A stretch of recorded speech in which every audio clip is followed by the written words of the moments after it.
again. It's a rich thing. Sarah Khan has shared new romantic photos with her husband Falak Shabir on social media. Looking at the pictures, it is very clear that they both love each other very much. Before marriage, she was not like that and she was not fond of taking more selfies and photos. Sarah Khan's drama serial Raxiba's Mill, which is currently airing on Hum TV, is becoming very popular among the people.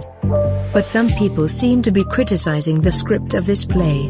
What is special about her is that she did not go to celebrate her honeymoon with her husband but recorded her drama till the last episode. Sarah Khan and Falak Shabir have become the ideal couple in the showbiz industry after getting married. People also try to copy their style. Let us tell you one thing here, that Sarah Khan is from Karachi while her husband is from Lahore. But due to the large size of the showbiz industry in Karachi, both of them live mostly in Karachi. But in today's article, we will see some romantic pictures of Sarah Khan and Falak Shabir which they keep sharing with their fans on their Instagram account. After looking at the pictures, don't forget to tell us whether you like Sarah Khan more with her husband Falak Shabir or with Aga Ali.